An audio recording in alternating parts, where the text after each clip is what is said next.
Well, I made some people angry with my last video, and I am taking this moment to apologize. No, I'm just kidding. You guys are wrong. I'm right.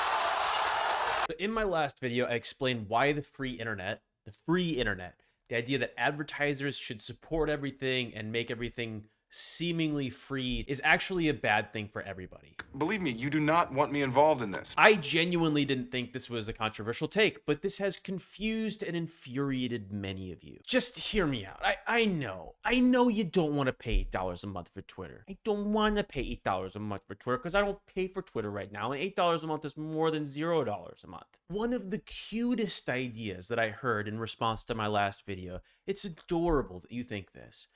We should make the internet hostile to advertisers because then they'll stop advertising on the free platforms that they support.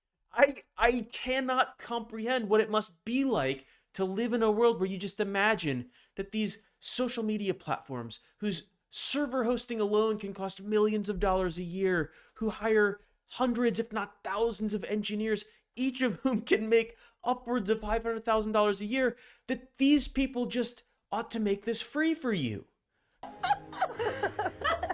That you just deserve this. That it should be free space and nobody should pay for it. I don't know what it must be like to live in your world, but I'm jealous of you.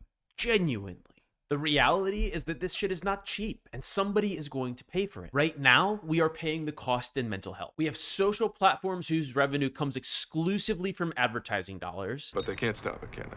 Which means that their revenue is directly tied to time spent. And that's really the impetus for my last video, which is about how TikTok and lots of other social platforms are serving eating disorder videos to 13-year-olds.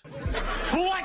So social media companies are incentivized to keep their users addicted. Now imagine that it's the 1950s and there's all these journals coming out and saying, hey, it turns out that cigarettes might actually be addictive and they might cause cancer. Do you think the cigarette companies are going to be the first ones to jump on board and figure out how to fix that problem? Or do you think they might just want to sweep that under the rug? Yes, according to this survey, more doctors smoke Camels than any other cigarette. Now, this returns me to my original point, and thankfully somebody in the last video asked the right question, which is, how do we fix this? If we hopped in a time machine and went back to the original creation of the internet and we said, you know what, instead of this ad revenue model, we're just going to have everybody pay a few bucks a month for the services that they really, really want. There might have been a path there, but we're beyond that at this point. You don't get to a couple billion users by charging people a monthly fee. You will hear some celebrities like Sacha Baron Cohen or even Tristan Harris argue in favor of government regulation over social media platforms. Now, I don't know about for you, but at least for me, there was this moment in the TikTok congressional hearing where one of our congressmen asked the question of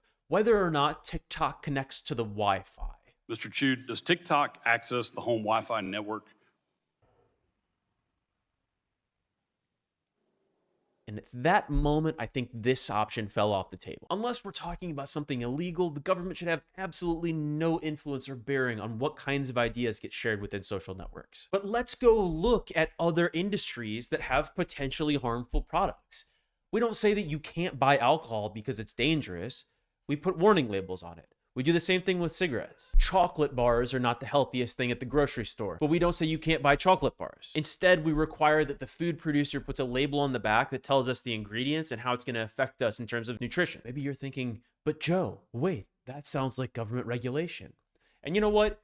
You're right, it is, kind of. But it's not the kind of government regulation that I hear anybody proposing. It seems like the two options that are being presented to us are, one, government gets deeply entangled into the different social media companies, or social media companies are totally disconnected from any kind of government regulation. I think the best path forward is requiring that social media platforms disclose the algorithms behind their social feeds. We already know that when it comes to food, there are some ingredients that are totally healthy for some people and other people are totally allergic to them. I think the same logic applies to our mental health. Some content that might be totally entertaining and funny to one person might cause anxiety and depression in another person. Banning platforms or censoring certain information is just a short-term solution to a long-term problem. The solution is requiring radically more transparency from the social media platforms so that people can be genuinely informed about what they're consuming.